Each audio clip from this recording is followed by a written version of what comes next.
You famously said when you were younger there were 5 problems that you thought were most important for you to work on.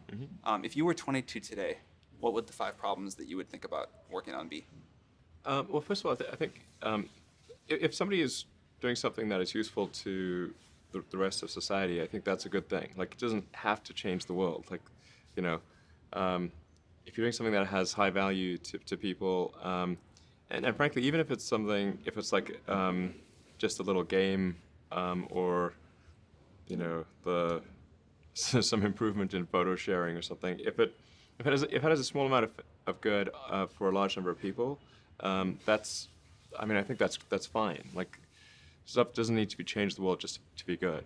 But in terms of things that I think are most likely to affect the future of humanity, I think AI is probably the single biggest item in the near term that's likely to affect humanity. So it's very important that we have the advent of AI in a good way. That is something that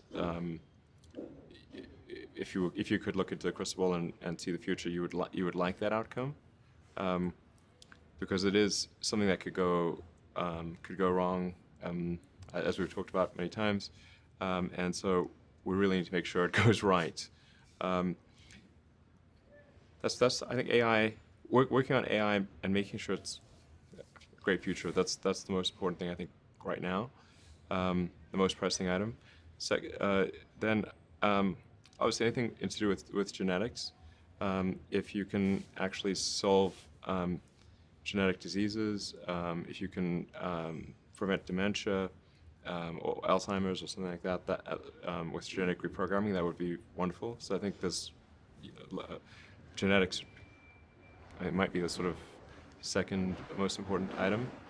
I think having a high bandwidth interface to the brain, like we're currently bandwidth limited. We have a digital tertiary self in the form of our email capabilities, like computers, phones, applications.